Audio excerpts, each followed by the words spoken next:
This webinar. Yes, I'll start again. Okay, so I want to start by saying thank you to everyone, first to our speakers and to everyone else who's joined this webinar.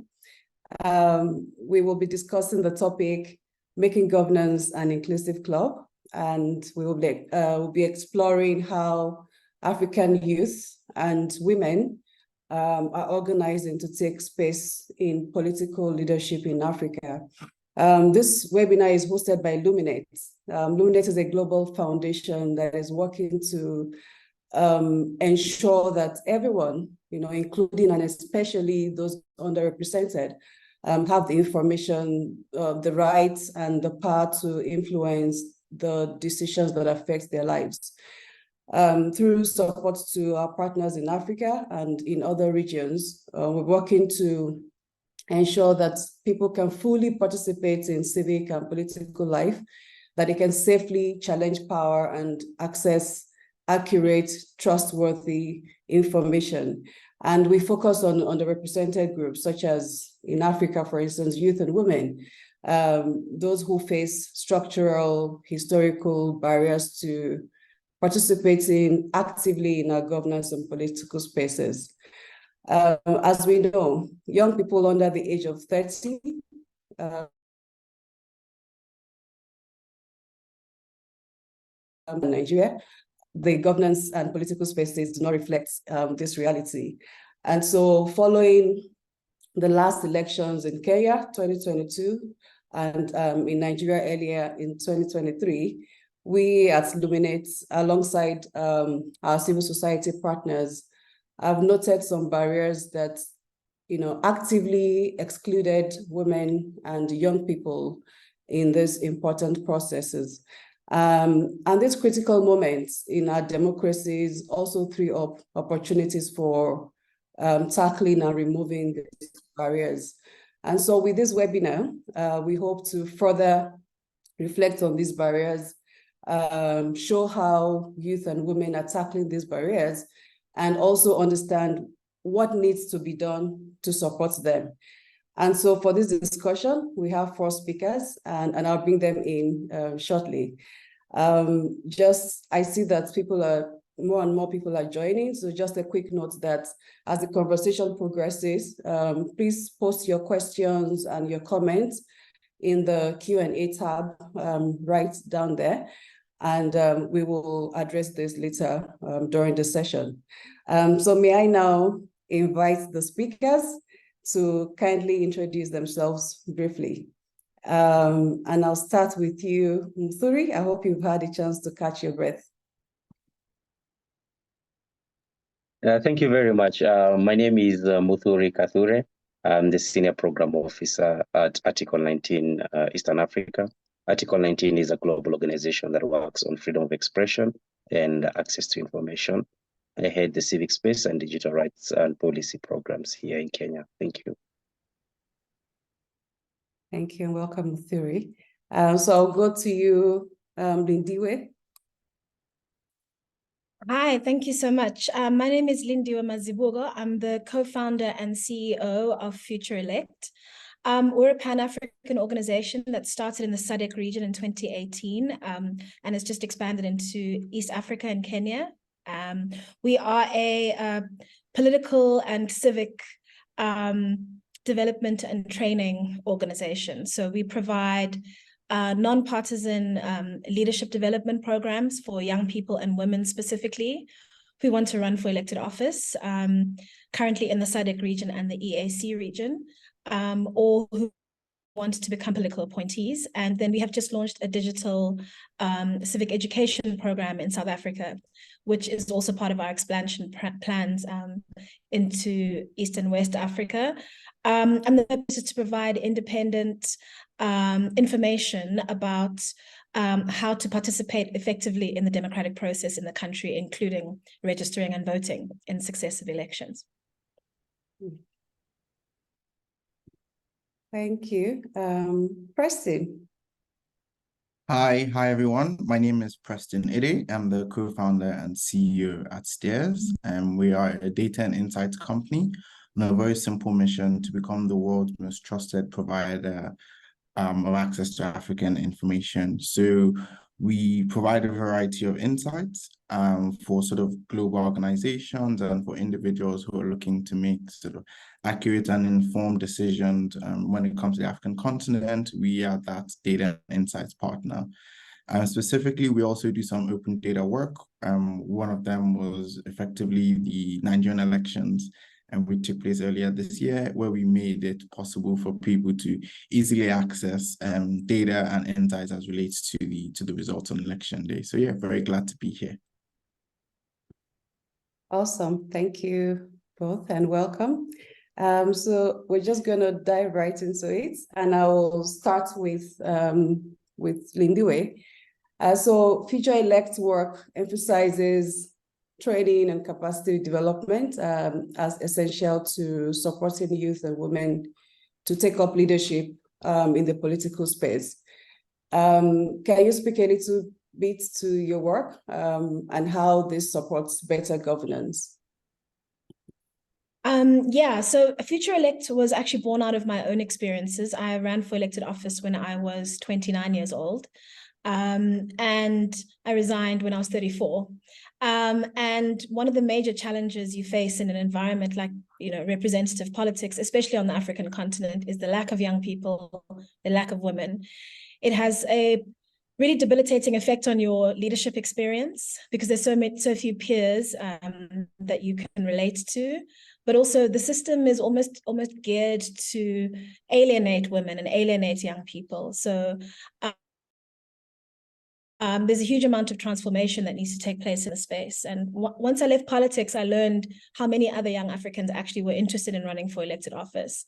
And I thought about the ways in which we could support them, both with skills development and training, but also with personal leadership development, sort of developing the internal resilience and personal character, frankly, that is required of political leaders on the continent, and which is increasingly, it's increasingly obvious is lacking. So we couple that with helping our fellows and our graduates build these communities of practice where you are part of a peer group of people between the ages of 18 and 45 years old. The vast majority are women and all have an expressed and clear desire to either become elected representatives or to serve as political appointees, technical support to elected representatives. And, that's one of the binding constraints on the quality of African leadership. We believe in ethical leadership, but ethical leadership requires people who are self-aware, connected to the self, very committed to the public good, but also who represent the public. And ours is a young continent. It's a majority women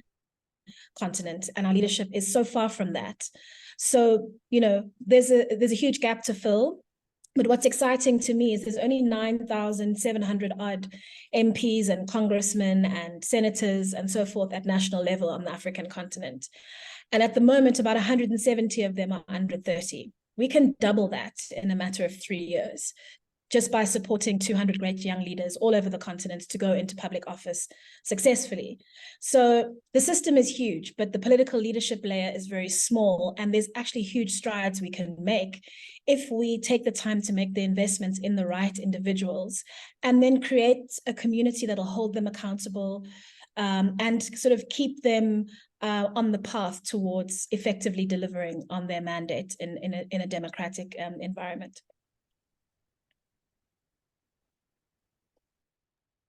Thank you, Lindiwe, and you're so right. Our elections are as effective and qualitative as the strength and the quality of the electorate that we have out there. And so speaking about elections, I want to come to you, Muthuri, and just reflecting on the 2022 election in Kenya, and the role of information during elections generally. So drawing on your work during that election, what role do you believe that debates, both online and offline debates, play during elections, and how can we improve the quality of debates that we're having around elections in Africa today? Thanks. I need to mention that in the last general election in Kenya, both mainstream and social media platforms played a critical role when it comes to, providing a platform for debate and information flow. These include just spaces for people to organize, people to question, but also there are spaces where people are being given red cards. So people will do like a background research of people who are vying for position, and they will share information about who they are, what they've done, if they have any corruption cases and things like that. I think on the positive side of it, it provided an opportunity for especially young people to have conversation, political conversation, because often at times what we see is either young people are marginalized or totally excluded from political conversation, either talking about politics, but also participating in political processes, including vying for position or even the actual voting, and finding the reason why they should even go to vote. So I think those spaces, including Twitter spaces, conversation that meant through creative ways, through photos or images, through videos shared on TikTok, and things like that, really drove a lot of debates in these spaces. And in the second part of the question, the role of these debates, I think for us, we saw a more woke population that went out to vote, making a decision either right or wrong, but informed from conversation that they've had, but also from spaces where like lies had been debunked. So there were people who are giving true information about things. There were spaces or platforms where information about candidates were being given, so people were more aware of who they are going to vote for.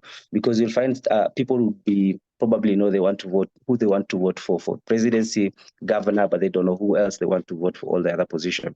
But going to those platforms, they were able to identify other people that they wanted to vote for. So it really helped in making people make those decisions before going to vote.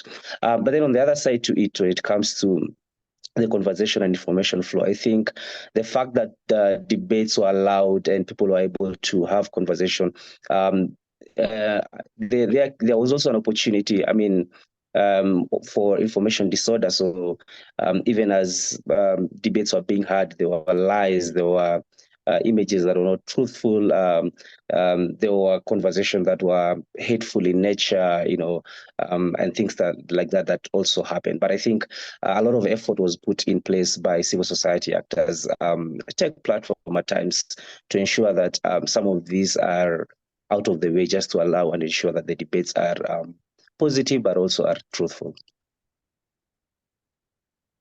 Thank you. That is so poignant, and I want to dig deeper into the information ecosystem. And so I'm coming to you, Preston. So in Nigeria, Stears provided analysis during the elections, and I would like you to reflect on some of your learnings from this process, and what you would consider some direct outcomes of this work, especially looking at the democratic landscape in Nigeria as an example of what's happening in African in democracies across the world. Yeah, thank you, Toyin. I think we learned quite a number of things from my experience with the elections, and some of them were just relevant at the time. Some of them are still important and will continue to be part of our broader sort of democratic conversations. But I would say when it comes to the major learnings from the elections, what we found was that Nigerians did want information, right? They wanted to consume it, they wanted to access it. But they also wanted to question it and query it and, dig into it, right? We were saying earlier before this conversation started that today is a very apt day to be, hosting this conversation, considering that as we speak, the the court is currently giving its judgment on the election tribunal, right? And all Nigerians are just sitting, sort of watching it. It's again a reminder that Nigerians do want to consume information. I think historically we have had a habit, particularly the broader information ecosystem, of assuming that people don't want data and people don't want insights and people don't want analysis, right? What we learned is that they do want all of this, right? But they want it to be presented and to be available in a format that's easy for them to consume, right? And this may change depending on the demographic that we're talking about. So for younger people who are more internet savvy, who are very used to using their phones and their laptops to access information from anywhere in the world, right? They're less likely to get onto the cable TV or DSTV and watch the traditional news channel. They are more likely to be on social media, right? Sort of using WhatsApp groups. They're most likely to want to go on to tech platforms really that help them to understand what's going on, right? And that was a key thing, because once we put the information there, right, people were consuming it.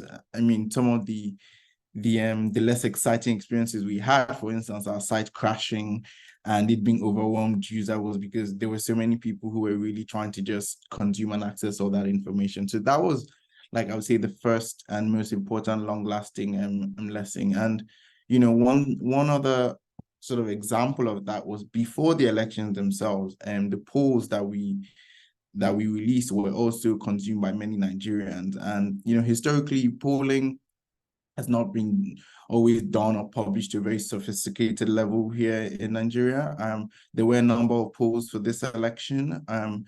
We were one of the organizations that put out a poll, but on top of that, we also did some modeling, some data analysis to help make sense of some of the gaps that we saw in data. And when we put out our sort of projections and predictions, right, I think we were all amazed by the amount of attention, right? We were amazed by the number of people who, consumed it fully. I mean, it was we put out a pretty long sort of article explaining our methodology, how we collected the data, the questions we asked, and people consumed thousands of words of analysis. And we heard it on the radio, we saw it on social media. People were sort of debating and really getting into the meat of it, right? And I guess it was in contrast to what we're seeing with other sort of poll releases, where sometimes people just put out the final data and not a lot of conversation around it, right? But we found that when we put out more information, there was more engagement. So, that big lesson there on giving people more allows them to engage more. And the second big thing that we noticed was that trust is a very, very significant part of the election conversation, significant part, because we came in and we had spent sort of the months before focusing on financial analysis and economic analysis, and we built trust in that space, right, that we extended into our coverage of elections and political analysis, right? And it really mattered, because if people don't trust a source of information, right, then everything that comes from it, whether it's good, whether it's bad, whether it's ugly, people just take it with a dose of salt, right? They are arguing and always, trying to challenge it, right? So we witnessed that, because Nigeria is a low trust environment when it comes to information. And, sort of linked to that as well, on election day, as, election data came in different forms.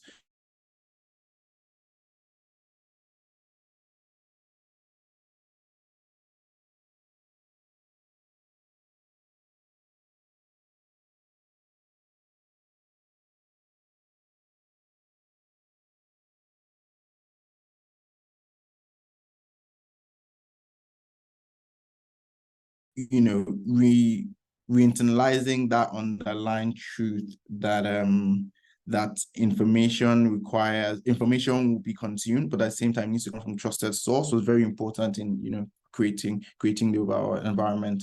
And I would say the last thing that just struck me and struck our team overall was just the role of inspirational candidates. Of course, in the Nigeria election, we had Peter Obi and the Obedience, right, as a sort of mass of typically, predominantly young people who were very active and who were very engaged. And we saw that it really got people participating in elections in a way that they hadn't before.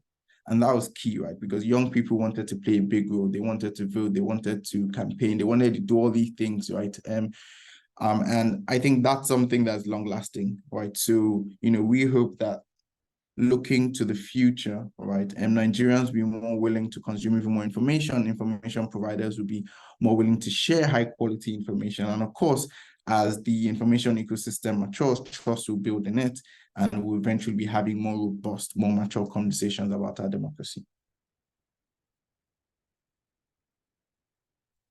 Okay, did I just raise my hand? Thank you so much, Preston. And just to not summarize, but to reflect on your point, as well as Muthuri's point about the information ecosystem in both countries, as reflective of what's happening in Africa as a whole. I'm hearing that information needs to come from trusted sources, and that African youth are becoming increasingly engaged in political spaces, but there's also they're operating within a low trust environment, depending on the country where they're based.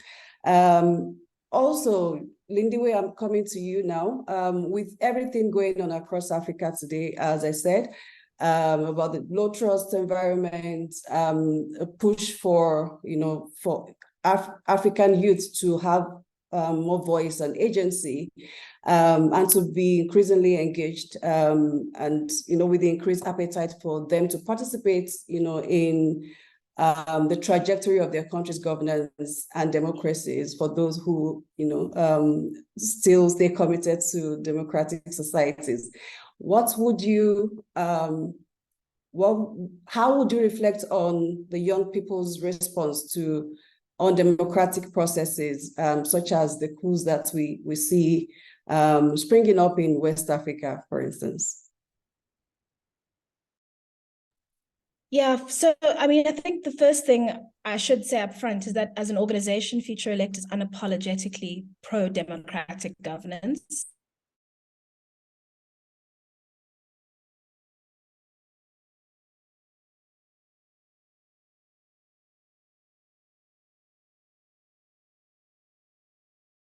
Is doing studies on a constant, permanent basis, home languages all over the continent, and they consistently come back with people do not want dictators, they do not want military government, they do not want unelected representatives, they want democratic governance.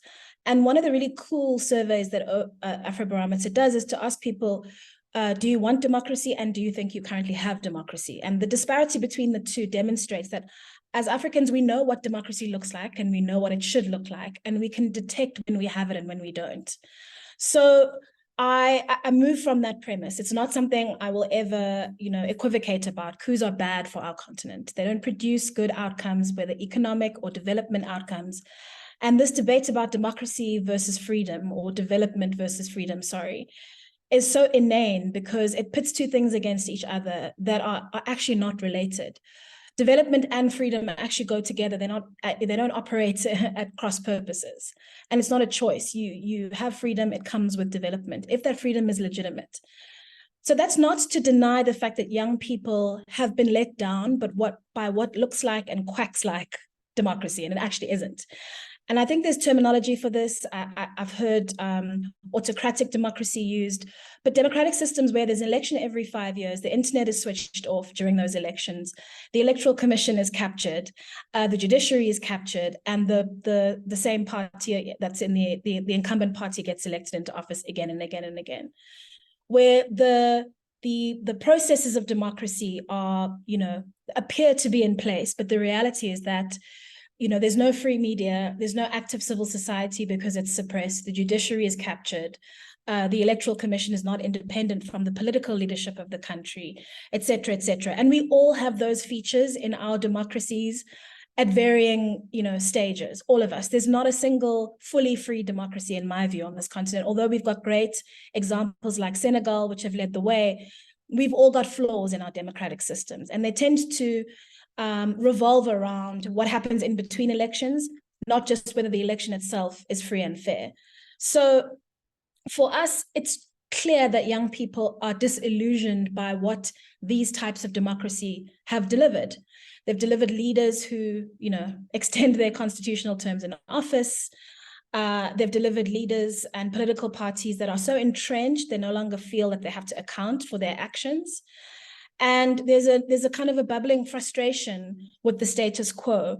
That's very easy if you are an aspirant dictator, an entrepreneurial dictator, to use to blame the actual democratic system on.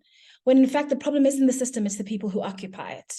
And if you go one step further, it's the public's perception of their ability to remove the people who occupy those positions from office. And again, depending on the extent to which the military and other security forces are working in lockstep with governments of the day, the realistic prospect of people being able to do that may be good or may be very bad.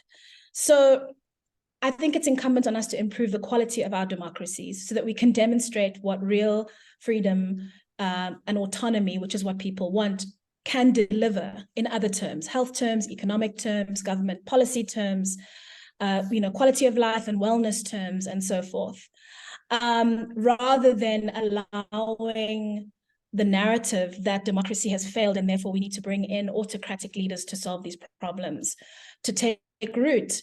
And this is a debate that doesn't take place accidentally, it's orchestrated.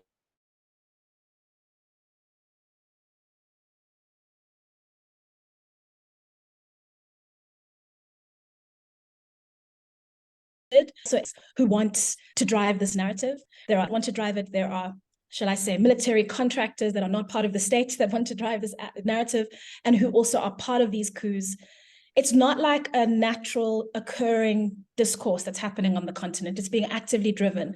And one of the places where we're most vulnerable is online. It's disinformation, not misinformation, but active disinformation, driven with bot farms and troll farms in countries in far-flung parts of the world, where, on a continent with enormous minerals, a huge workforce, it's very tempting for outside actors to try and manipulate the outcomes in terms of government. So when young people cheer for coups in the street, you've got to view it in that context. I don't ever want to undermine or deny young people's ability to see what's happening and make sort of a choice.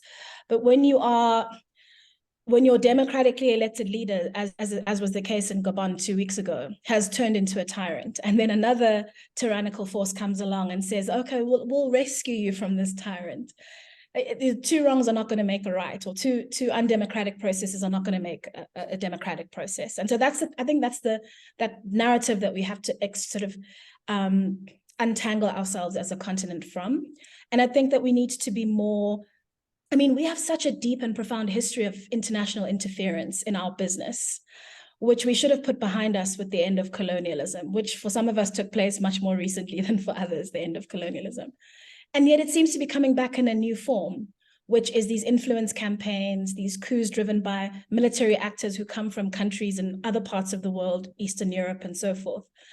And we are losing slowly our ability to be able to drive our own narrative about what democracy looks like. So that's one of the cornerstones of our civic education programming, for example. It's to bring trusted and also high quality and independent peer-reviewed information to young people where they are, on social media, online, via an app, to be able to make critically important voting decisions and also learn about what their real power is, the power that they may not have been told about by the existing sort of powers, about their ability to make decisions about budgets through community groups and their ability to oversee police in their neighborhoods, et cetera. And then I think the final part of that is reminding young people that you can be the leader yourself. You don't have to put up with bad leadership.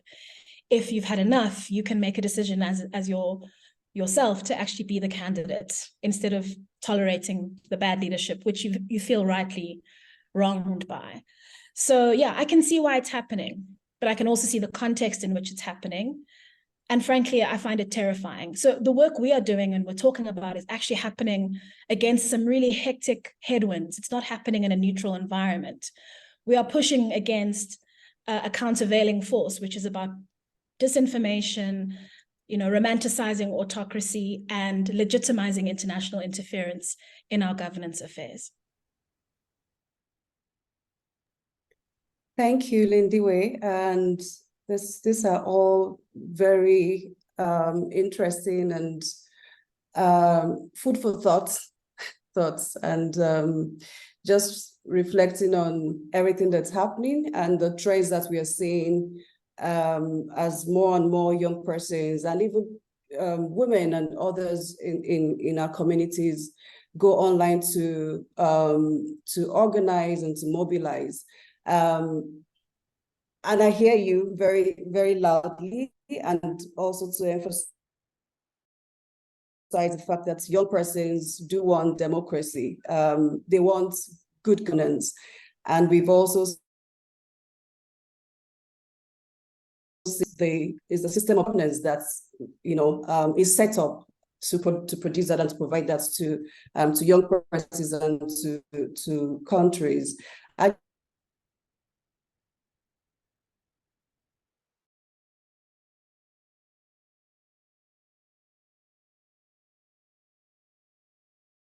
just wanted to, as you're seeing as more and more people, especially young persons, connect online and organize, how can this organizing, this mobilizing, and the use of online spaces translate to, more impact and more results on the ground?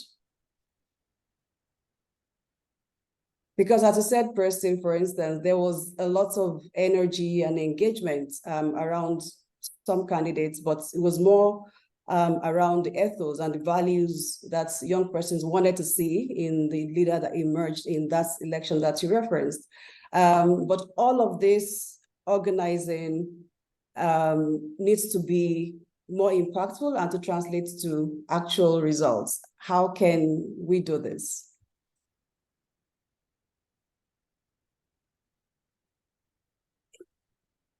If that's okay.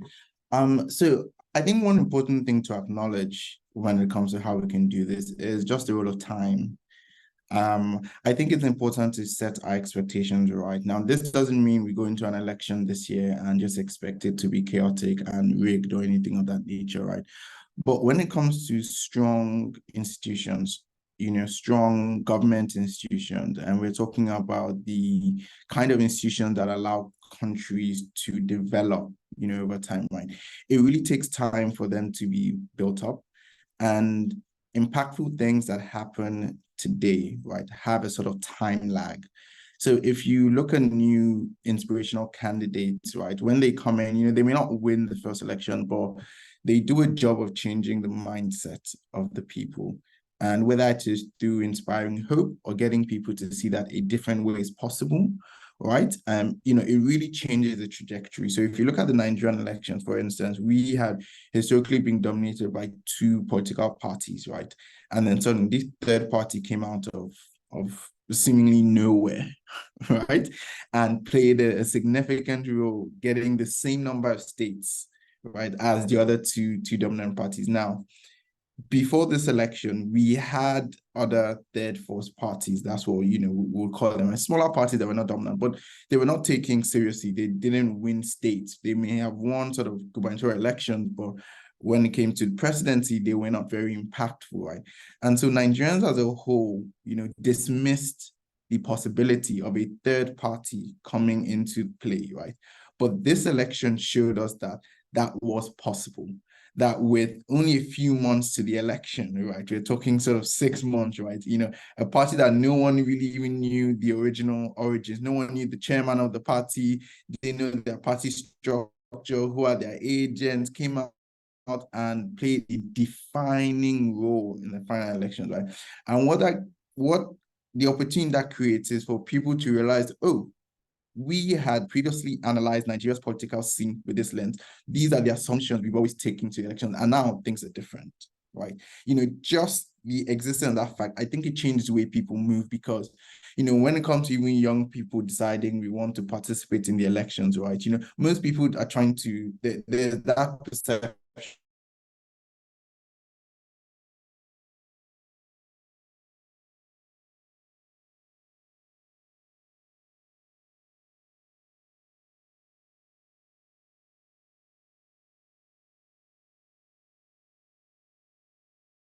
party, but for them to realize that it is possible to have another party, the duopoly doesn't have to continue, right? And that is significant, right? So again, when you look historically, I mean, the countries that have democracies that are inspiring to the rest of the world have taken hundreds of years to get there. And it's important to acknowledge that, right? It's not to sort of drop our standards or give ourselves a pat on the back when we haven't, hit the right standards, right? But I think time is very important. Sometimes, even if the role of the sort of new party, the new dynamic in the election is to change the conversation, that is powerful, right? Because the conversation, the expectation, these are all things that young people especially latch onto. I think the amount of involvement that we saw in this election from sort of young people perspective was powerful, right? Yes, it didn't show up in turnout in the way everyone expected it to, right? But just the engagement with the election, it was a moment for Nigeria that I think was very different from all the previous elections. And we expect that momentum to keep building to next election. I think many of the existing politicians appreciate that things have changed and they are unlikely to ever go back to how they were before this 2020 elections. So yeah, that's just one way of looking at the impact, but time is, I think, a dominant variable there.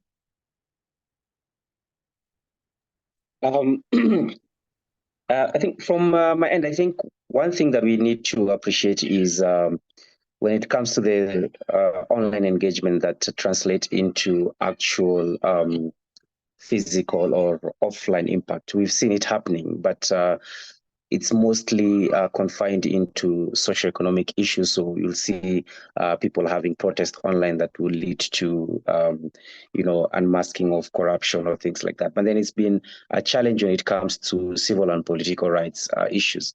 And I think one of the reasons is because during the electioneering period, around that time, we have to appreciate that even those in politics, those who want to remain in power, usually invest and ensure that they also have their narratives, counter narratives. They have their people online. They have bloggers and things like that. So sometimes it becomes very difficult even to push certain agendas or even candidates or those women or young people who want to engage in political spaces being difficult. That's the time when we see a lot of technology-assisted violence against women, both who are in politics, but also who are speaking out happening. So I think some of the things that we need to do as partners to ensure that during the electioneering period that the conversation, the debates that are being had online actually lead to impact offline is starting now. If there are elections that are happening, they say, I think, for example, next year and then the year after next year is a season of election everywhere. How can we start planning now? How can we start working with young people and women who either want to be in political spaces or engage in those spaces? How can we start giving appetite to young people to see the need for them to engage in the spaces? What is democracy? What is good governance? What do young people and women see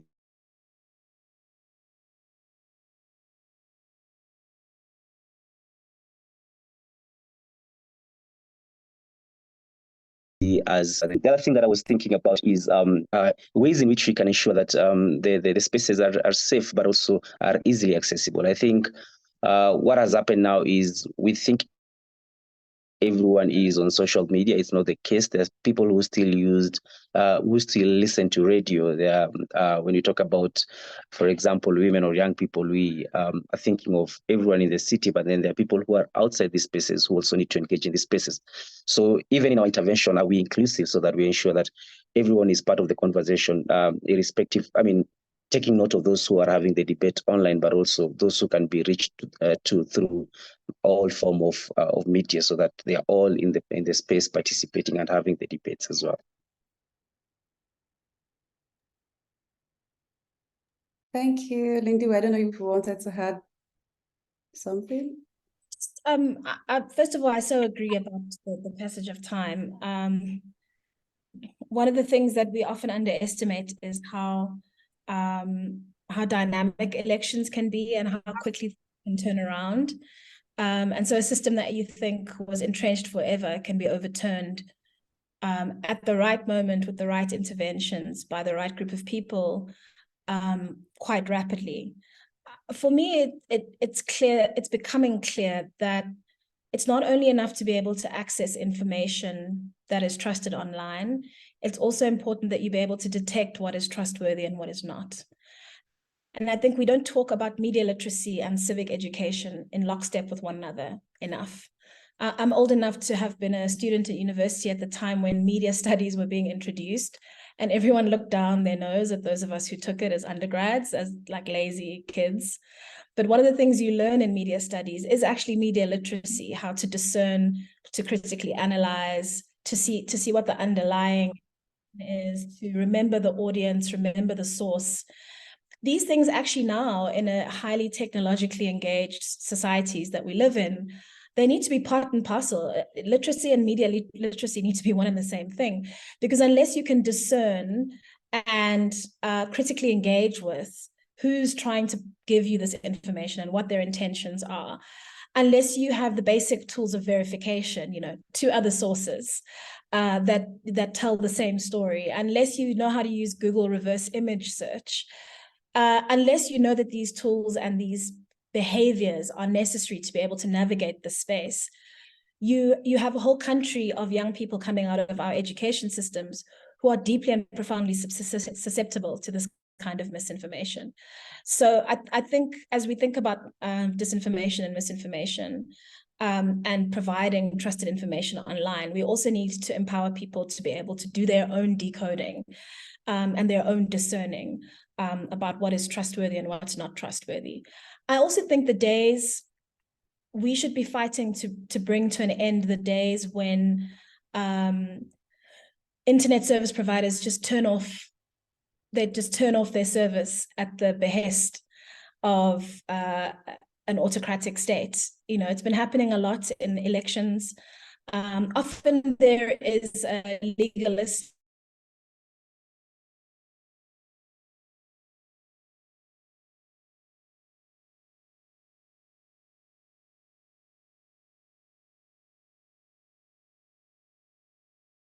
they turn it off, or over the underlying infrastructure simply. I think at this point, we're no longer in a situation where the discussion around democracy must be confined to politicians or confined to civil society activists. I think business needs to take a stand and make decisions about what it's willing to be a part of and what it's not willing to be a part of. I think Twitter, what was Twitter, now X, is a great example of a company that didn't used to do that and now does under its new leadership, where whatever the autocratic government wants, X will do. And unless you come into a territory with a particular set of values and beliefs about the people you serve, you as businesses can become complicit in the decline of democracy. So I think there's a great debate to be had there about this trend of switching off internet access ahead of and during elections. Thank you all. I can see some questions in the Q&A tab. So I'm just going to take some of the questions. I'll read out the question. So please let me know who you're directing the question to, if possible. So the first question is, thank you for the opportunity. I've heard from the speakers and the wonderful work they're doing. My question is, what criteria do they use to choose the young people they engage or support to be active in their country politics? This person was a leader in their former university political science association, and getting access to such organizations to inspire the students was not easy. Yeah, so what measures are you taking? I think this question is for all of you, to make sure that you are accessible to such students' organizations. And he or she they believe that when you collaborate with such student-led associations, the impact will snowball. So I guess, yeah, who wants to go first? Lindiwe? Yeah, I'm happy to go first, since we have an actual selection process for our programs. We get about 250 applications for 25 to 30 places on an annual basis. And the limitation on our ability to support all 250 of the people who apply, whether or not they get into the program, is just resources. We've been thinking quite heavily about how we make sure that the young people who put their hand up and go, I'm ready, I'm interested, I want to do this, their journey to political leadership doesn't necessarily get derailed just because they didn't make it onto this one program. That we find ways to scale the number of opportunities available, but also use the internet to deliver programming content that may not necessarily need to be delivered in person. On civic education, we are already partnering with universities to beta test our application, to have a look at our content and see if it is of the quality and the brevity and the interest that will bring users back again and again on their education journey. And that's been incredibly rewarding to have that intergenerational dialogue about what's relevant and what is not. And we're also having that dialogue with respect to what platforms we should be providing civic education on. But to your specific question about how we make selection, I mean, we're not choosing the next generation of leaders. We have an open call for applications. We invite leadership. There's a lot of leadership programs on the African continent, many named after our former heads of state. And they often are focused on business, sometimes civil society leadership, but never politics. So we invite them to nominate people who've expressed a desire to run for office, but for whom their program wasn't the right one. We invite members of the public to nominate people. We put out an open call online. We do as much media as we can.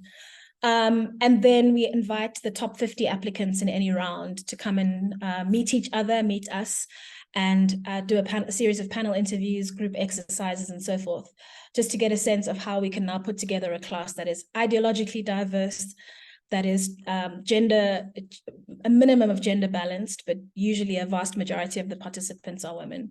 And that is comprises people who can challenge each other as much as they can support each other on this personal development journey.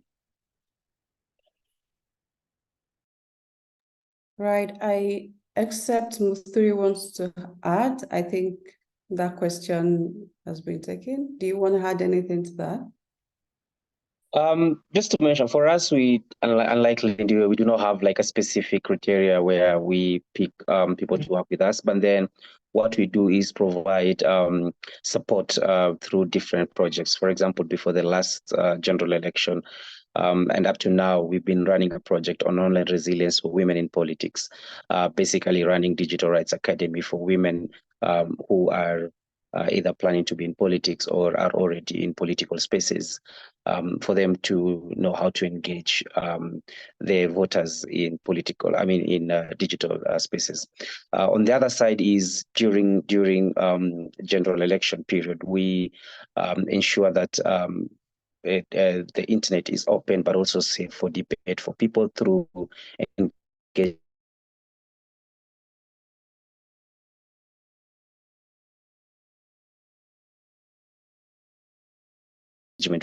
Thank you. I'll just take the second question. This is Julius from Kenya, Mombasa. We need to look at the global political challenges and how these are affecting our freedom to democracy. I think that is a comment, and I imagine that all the speakers agree with that. And they've also spoken to that earlier. The question from Julius is, most of the youth are highly involved in coming up with creative messages online for political parties, which they don't even believe in. For young people, it's about income, but not the ideologies of the party. I don't know who wants to reflect on that. So this person is basically saying that most young persons are motivated by profit, and not necessarily deeply committed to the causes. Go for it. I mean, this is more a comment, because I think this is one that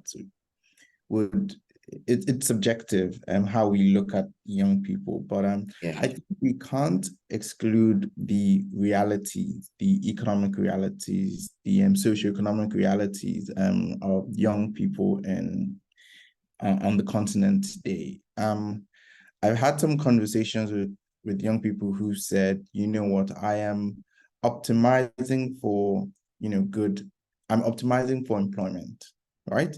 And the steps I take right? The political party I support, the candidate I support, etc. Right? I'm just optimizing for employment. Now, that may take the form of supporting a candidate who they believe his or her economic policies will, lift up the economy and allow them to get jobs, or it could be the candidate who they have some access to. And if that candidate wins, then they're guaranteed some form of employment, right? But either way, I think it's important to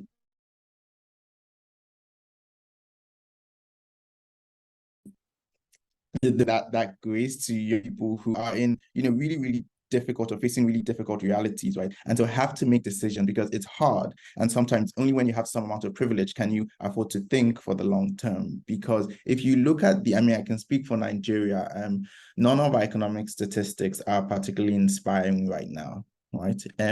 We are looking at, significant inflation, rising cost of living, jobs are being squeezed, the naira is losing its value. So it's very, very difficult, right? So you can't, it's obviously right to identify where people are not putting their hearts and souls and, supporting a message that they deeply believe in, right? But there are those people it's a job for, right? And, when you look at the choices, right, it's very difficult. So it would be ideal if everyone, supported the right kind of message and, was committed based on ideology. But I mean, even the politicians themselves do not lead based on ideology. In Nigeria, we call it stomach infrastructure, right? Which is where they're just trying to feed your stomach, right? The politicians themselves optimize to win. So they are bringing out sort of messages that allow them to win. And they know that in Nigeria, if you come out and you speak lots of ideology, you're talking a lot about economic metrics, you're doing all those things, right? And the message may be missed because people are hungry and what they want is food, they want income. It's why a vote is so cheap to sell. Right, I reckon if you ask people in the United States how much would you pay, how much would you collect to give your vote in one way, people might look at it and say, well, that's not even possible. I can't put a price on my vote, democracy, right? But here, people have a number. They have a number that they'll say, you know what, this is enough. This helps me solve my problem. Because if you live in a reality where you're operating sort of bring your own government, you provide your own electricity, your own water, your own everything, right? Then, you're government unto yourself, right? And, when it comes to the elections, then, you have very different viewpoints. So it's a reality that I think is important to acknowledge, even though the comment I think is still very valid, that young people can and should do better. But I think, it doesn't exist in isolation. There are realities that make many people make the decisions that they make. Yeah, we call it politics of the stomach. And one of the things that politics is supposed to deliver is economic prosperity. And in an environment of deprivation, people must do what they have to do. And we can't deny them that reality because we find it distasteful. I also want to respond to the sort of believing deeply in the politics of, I come from opposition politics, and I actually think it's one of the more dangerous ways to engage in political engagement. If you think of politics like a church or a religion, you're much harder to convince that this religion that you subscribe to is no longer serving you and it's time to move on. And that's not a recipe for vibrant democracies. My colleague, Dr. Stimbi Lembete, who designs and leads our program, says that political parties should be more like buses than churches. You board the bus that's going in the direction that you're going. And when it's turned in the wrong direction, you get off and you look for a bus that's still going in the direction that you're going in. And you don't assign any value or morality or attachment that is profound to that bus. It's a vehicle to get you somewhere. And if that vehicle breaks down or the driver is drunk or whatever is happening and it's no longer fit for purpose, you get off and you find another bus. And I think the more we can inculcate that kind of accountability, I think it is, in politics, the less we're going to have people treating politics like a religion from which, if they stray, they are somehow errant or betrayal or engaged. Just to add on to that, I think, I totally agree. Things have changed, and the socioeconomic challenges is at the center at the moment. So everyone wants to have food, to make a living. The other day I had a meeting with student leaders, and I was asking them, why is the student movement not as vibrant as it used to before? And the answer was, we need to finish school. We don't want to have any issues with the administration, and quickly go and start making money. That's what we care about. But then I also think on the other side, this is a narrative that is being pushed that young people are not interested in politics. In Kenya, for example, in the last election, we had a number of young people who have been voted in parliament, in the county assembly, and in other spaces. So it's one of the narrative that is being pushed there, just to make young people not to be disinterested, but also not involved in politics. It's not entirely true, despite there being issues. But also there is a sense of hopelessness, I think, with young people. Seeing you're voting in people, but then nothing is changing. You're still facing the same challenges. Promises have been made and things are not happening. So you feel like it's not a good use of your time to go and vote, and being part of that process. But also the other challenge is voting told to vote for a lesser evil. So options are not there as young people would want. But then that's where we need to come in and encourage young people and women to be part of political process, to vie for position if they feel the alternatives are not good, but also make them understand and appreciate the need of them being in the process, voting for the people that they want for, not losing hope in democratic processes.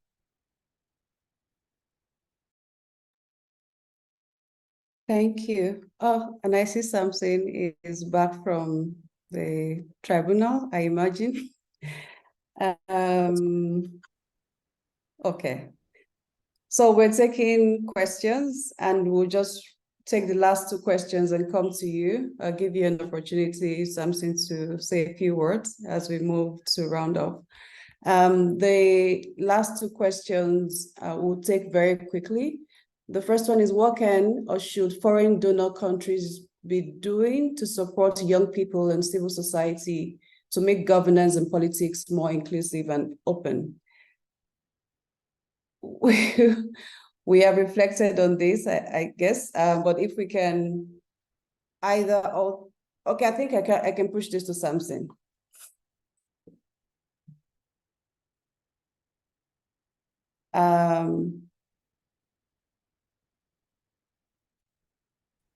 Can you hear me? Okay, we can hear you. Yeah, thanks for the invitation, and apologies for joining late. It's a very busy day in Nigeria and in Abuja with the court proceedings, and it's great to join this conversation. I think the point about the role foreign partners can play is threefold. First, we've got capacity deficit at different levels. And I think that development partners and international partners can invest in, capacity development, for young people who are interested in leadership development. Yes, most of the esteemed speakers that you have are doing this work around building capacity and helping young people understand public leadership and what it means, to be a leader. Because for a young person who wants to get involved in public leadership or politics, it's not because you are young. There has to be value that you're bringing to the table, because on the continent of Africa, there's a deficit of leadership, and we need young people who can provide that leadership. And so development partners can create those learning opportunities for young people. I think the other thing, they can do is, engage with governments to intentionally create policies and programs that enhances, not just youth capacity, but get young people in the decision-making role. And leaders have a responsibility. I think our international partners can engage in that advocacy when they interface with our public leaders. I would have said, okay, yes, hold them to account, but I'm one who also believes that Africa needs to get to a point where our own local institutions can hold our leaders to account on certain commitments and not necessarily rely on international partners. But as a continent that is not operating in isolation, we can, at least for the moment, leverage international pressure, to get our leaders to act, because clearly some leaders on the continent only listen to the West. They only listen to the media that and content that comes from the West, and not necessarily local pressure. I think the third dimension of what international partners, can really do is to make sustained investment, in supporting young people who are in office. The first recommendation I made was for young people who are aspiring to be in office. But for young people who are in office, they need a network of solidarity and support. They have initiatives that they want to implement. They also need some form of recognition that gives them a feeling that they are not alone in this struggle to reclaim the African state from a political leadership or a system of government that has held us hostage. And so you've seen investments around things like leadership prize, around fellowship opportunities for people who are in public office. I think those kinds of opportunities would actually help enhance the quality of governance, especially for young people who get into public leadership. Over to you. Thank you, Samson. So I'm going to we'll take the last question after now, but I wanted to ask you this question since we have you and you're fresh from the tribunal that's holding in Nigeria. So maybe just first speak more to what does that mean for the strength of our democratic institutions and the way that young persons are engaging with this reality, especially reflecting on the work that Yiaga has done and continues to do in enhancing civic participation, especially focusing on the youth population and also supporting women who want to run for office. And from your recent work, those who are already in elected offices. Well, for those who are joining from across the world, Nigeria had elections in February, and there's national elections. A new president was elected, and members of parliament were elected. After the election, some of the aggrieved parties went to court to challenge the outcome of the election. And so this is the first court of instance for the presidential election. And there were about 4 petitions that were filed, and I'm sure of those who are around the world may be looking forward to the Labour Party petition, and that's the Popular Obedience movement. Well, as it stands, their petition didn't succeed for several reasons that the courts had advanced, and we can go into the technicalities of that. But Toyin and colleagues, I think what is transpiring at the courts attests to the durability of Nigeria's democracy. The fact that after the election, despite the outcome of the election, and in this case, the way the process was managed, even though it was embarrassing, that people didn't take to streets and they didn't take to violence. I think the fact that the litigants or the parties went to court to challenge, the outcome, it's a good sign for Nigeria's democracy. Now, whether they will obtain justice from the court is a different ballgame, but the relative peace that we have enjoyed from February till date, it's remarkable and should be celebrated. And we need to give young people, that sort of credit. The second is the fact that, yes, maybe the preferred candidates of majority of the young people who went out to cast their votes didn't win the election. But I thought that if you look at Peter Obi, and the milestones that he achieved within just 8 months and the way young people, supported him, I think that it's worth noting that it also represents hope, for young people. And I'd say this with all sense of responsibility, that I don't think that regardless of how this ruling goes, we should lose hope that our democracy has failed and it has crippled completely. No, I think there are positive signs from this election that should give young people hope. One of them is that for the first time in the nation's history, you have young people who are between 25 and 29 sitting in the House of Reps, and they are legislating for the good of the people. You also have, for the first time, young women who are between 25 and 29. I'm sure Lindiwe and co must have had younger people in their parliaments, but it's actually remarkable for a country like Nigeria, where the average age of most parliamentarians is from 40 and above. So it's quite remarkable, and there are good signs. And I'd say that, yes, it's the court of first instance.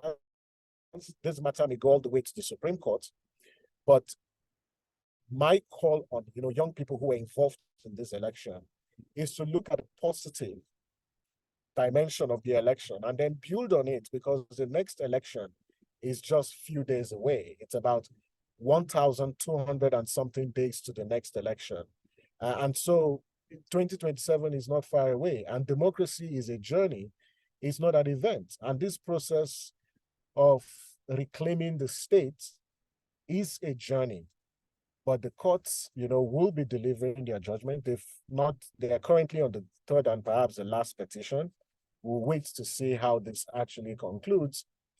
But should Nigerians be disappointed with how the elections went? Yes, they should be disappointed, because the election was a missed opportunity.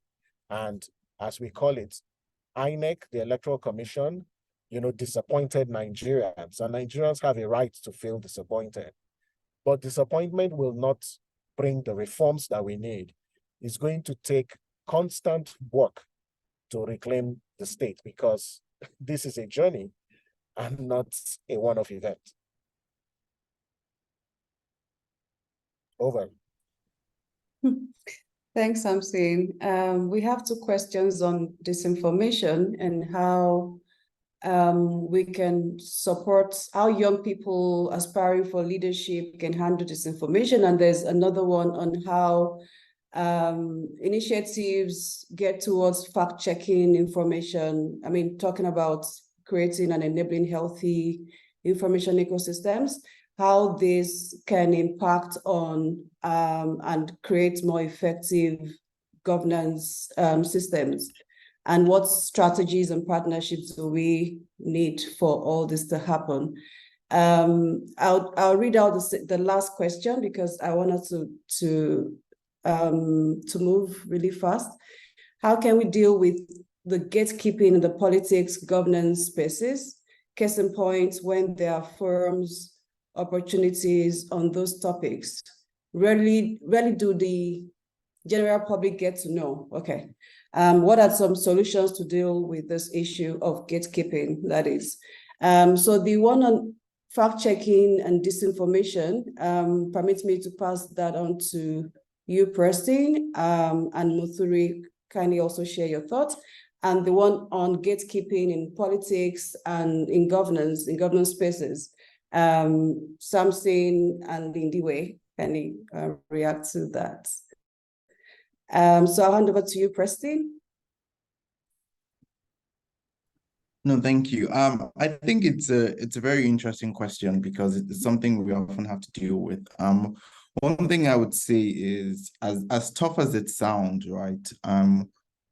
If we are playing in the information space, we need to be ready to compete with everybody else playing in the information space, right? And when I say that, I mean, today, like I mentioned earlier, lots of people are used to consuming information in specific ways, right? The influence of social media, right? The fact that there's so much access to insights and, disinformation and all that information available on the internet, right? Means that the way, especially young people, are used to consuming information is different. And so if you're going to go into that space, you need to understand effectively the rules of the game, right? I often talk to people who are working sort of NGOs or other sort of civic organizations about how well are you trying to keep up with the standards that the let me say private sector competitors are using, right? So I'll give you an example, right? Any digital marketer or content marketer knows that if you, when it comes to the internet, right, you're fighting for attention, right? You're fighting for attention. You don't just do your fact check, for instance, put it on a page somewhere on the 13th page on your website and expect it to kind of change the world or inform people. No, you have to go out there and fight for people to actually see it. You have to market. You have to bring all the same skills that the disinformation campaign is relying on, right? You have to also bring them in-house and use them, right? So, when I go on to, platforms or organizations, I always say the fact that it's not a private organization or a company does not mean the standards should drop. It is not sort of an excuse to expect people out of their own benevolence, right, to choose to use a buggy website or a buggy app or something that is not built properly just because, that information is good. No, people want to tap and scroll the way they do on Twitter and Instagram, right? And if the bad information is there and the good information is hitting on a portal that is difficult to navigate, right, with bad UI, right, it's not going to work. So I think it's really just getting ready to play the game and dealing with those realities. And our team to build our Stears elections, we brought in engineers who would have spent their time working on a paid-for product to build the sort of open product. We didn't say, okay, because this is for, everyone is going to a lower standard. No, and I think it's the same thing. Like, I think many people have a mental expectation, or not even a mental expectation. They know that when it comes to sort of platforms and tools, two brilliant developers today, right, will build a really great app to do something very flippant or very unserious, right? Where are those people? Who's attracting those people when it comes to doing something as significant as fact-checking? So I think it's just important to remember, just because we're doing something that is right, that is important, does not mean people receive it well. So you have to go out there, fight, do the best work, compete, right? And, really, really put in the best practices that you find any other organization to put the good information out there, because that is just the nature of the internet there. I think that's actually the biggest takeaway, because everything else requires us to just continue being like, persistent and improving the quality of our work and all of that. But I would say being ready to compete and doing to the right or to the highest standard, that is so key in making sure information can move freely. I think we must agree that information disorder has become the biggest challenge when it comes to, freedom of expression online and people participation in online spaces, and especially, post or during conflict or in an electioneering period in whichever region. For example, I think in the last general election in Kenya, there was a research that showed that there was massive information disorder, misinformation, disinformation, and malinformation in social media platform. I think, for example, in TikTok, there was Mozilla noted around 130 posts which were either had misinforming, disinforming content, and millions of young people are interacting with such content. And the same has an impact now in the political process, and finally definitely having an impact on democratic processes. And it's very difficult. It's a huge challenge, and we see it's during that time when we see some cosmetic approach or intervention by tech companies. That time is when you also start everyone is getting into fact checking, but we also forget to prepare early in advance on how do we do all this fact checking, how do we coordinate the work of different fact checkers when it comes to the work, because there is sometimes over concentration on certain aspect of the election process, maybe just looking at the contestants and not information flow in other spaces, maybe just looking in certain platforms alone, so maybe X or and Meta products alone, forgetting the other spaces like WhatsApp, where people are forwarding. And that's what, for example, most people in what, for example, say in Kenya, in chama or group, people forwarding each other messages that they receive without confirming if it's true or not true. And of course, the same as I mentioned, having an effect on the process. A number of things need to go into ensuring that we counter this. And I think, of course, the place of fact checkers cannot be forgotten. But then we need to think of how effective is this fact checking? How well are we preparing for the fact checking during an electioneering period? It's very important to also invest in digital information literacy. People just understanding how to fact check what is information disorder, what is misinformation, disinformation. One of the things that I've realized when it comes to online freedoms and digital rights, it's become a club of a few. It's just you and I who probably are working in these spaces, understanding what is data protection, what is cybersecurity laws, but then the actual people who are engaging in this social media platforms are not aware of the things that you're talking about, even the regulation, the laws, what are they supposed to share, and things like that. So a lot of investment have to go into it. And then finally, I think we cannot stop, pushing for better content moderation practices by tech companies during the electioneering period or non-electioneering period, because what we see is a lot of investment that comes at that time, but then after that, it all goes. We don't see these people that have come into your country during the election, doing a lot of trainings, giving us interesting titles for that period, and after that they disappear. So we need to keep pushing for better content moderation practices, especially in Africa, where context is different, languages are many, and things like that. So I think those are some of the things that we can do to ensure that we're able to combat information disorder in an electioneering period. Thank you. Lindiwe and Preston, if you can keep this very short and sweet. Yeah, so my question was about governance gatekeeping, or the gatekeeping of governance information. For us, it's very straightforward. Sort of information is power. So young people can attend and participate in these processes and programs if they know they exist. And that's why civic education is so important. On the program that we've designed in South Africa, you'd be surprised how few people even know that the budgeting process is a public process, that you are at your ward level are entitled to contribute to the decision making around, how budgets are going to be allocated in your ward, then in your municipality, and ultimately in your province. And because people don't know this, political parties are able to capture the entire process. They can bus in participants who vote for their objectives and who re-emphasize the power that they already hold in the legislatures.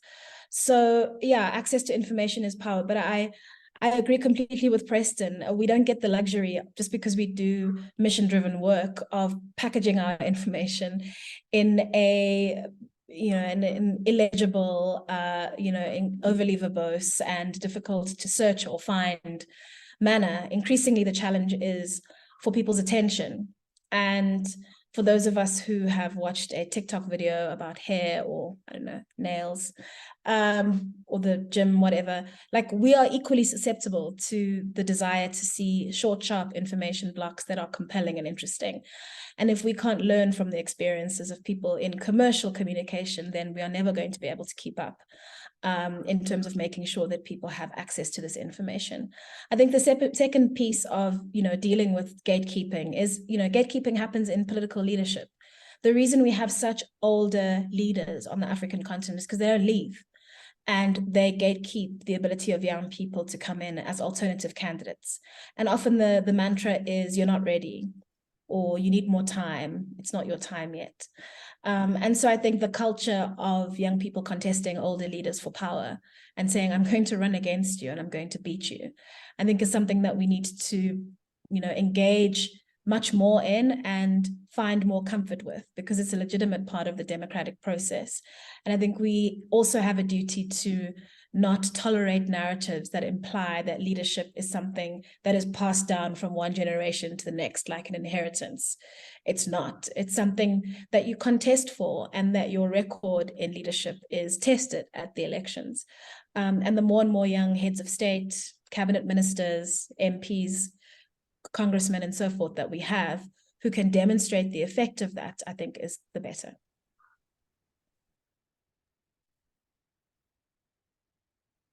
All right, Toyin, I see a question at 318. Is that the one you want me to respond to, or to gatekeeping in politics? There's one about future democratic governance, just confirming. Okay, if you can take that, because it just came in.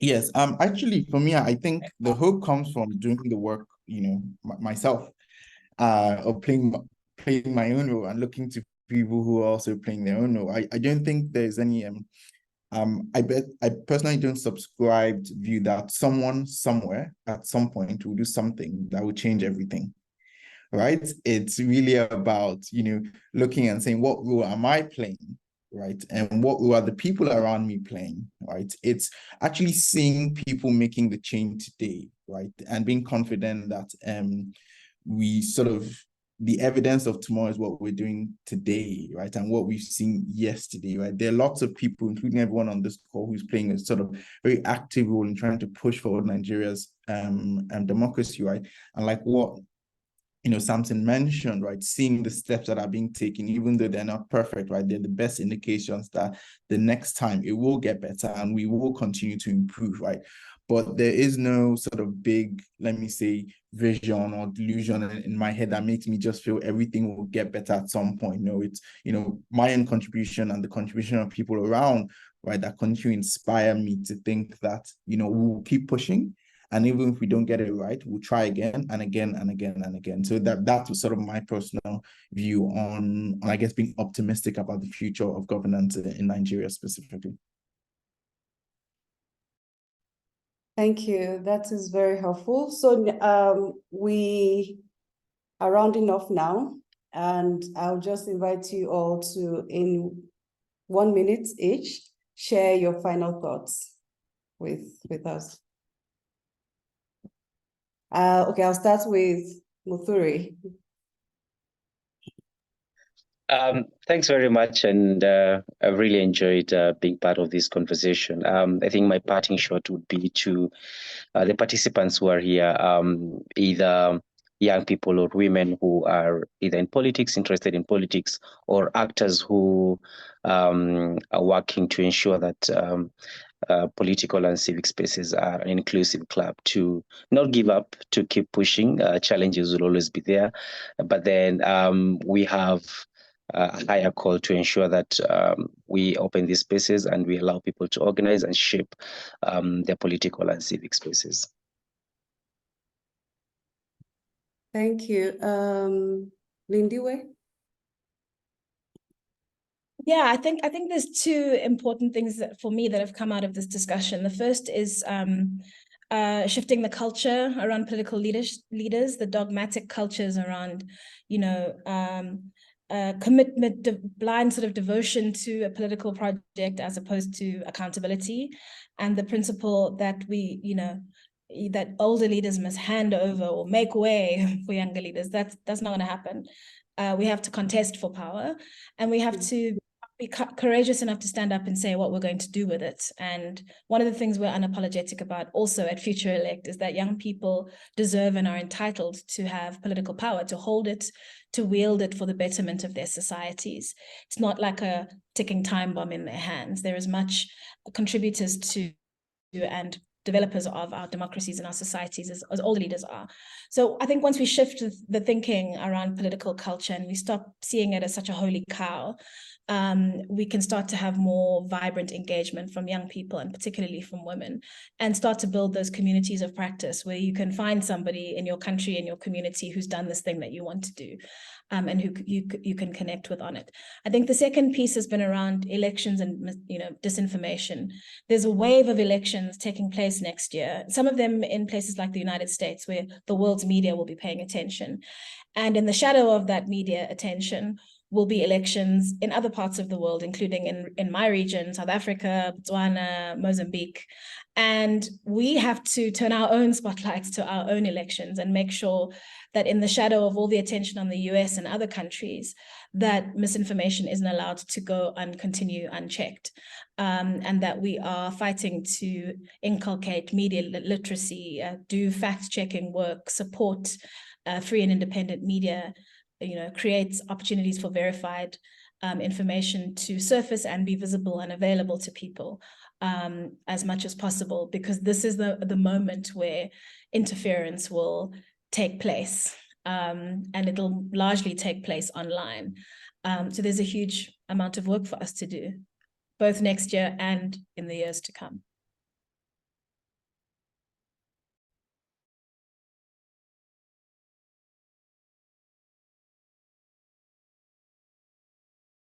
Hello, Toyin, you're muted, by the way, if you're speaking.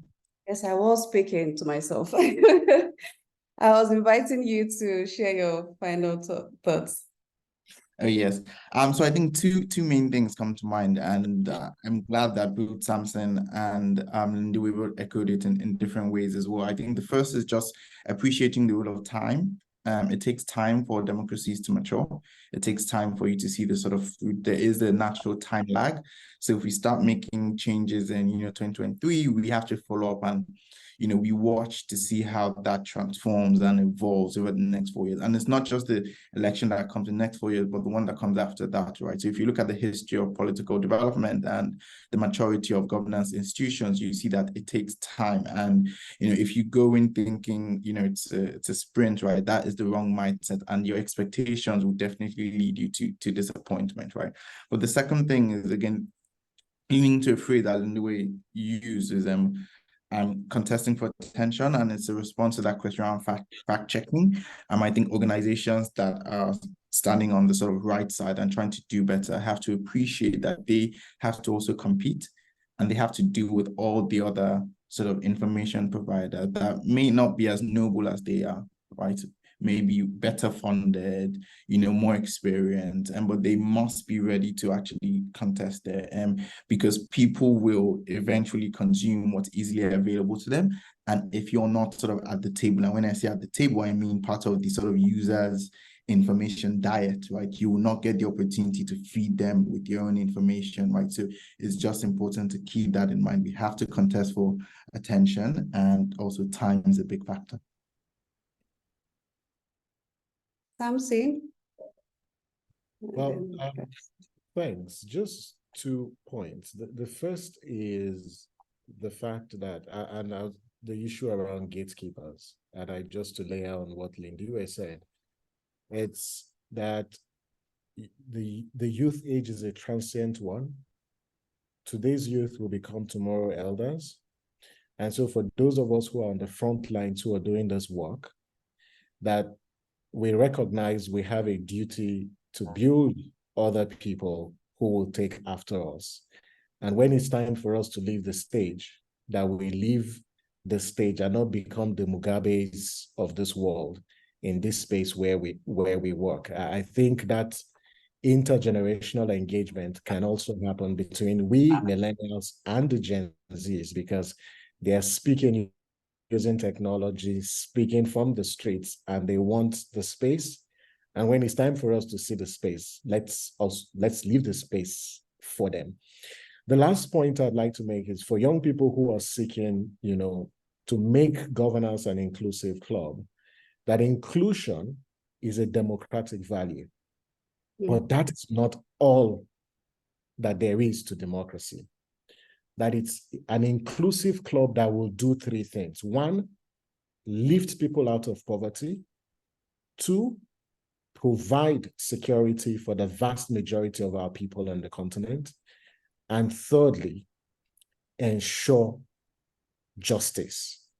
So if you're a young person out there who is seeking for political office or negotiating for political space, please don't negotiate, from a standpoint of a young person.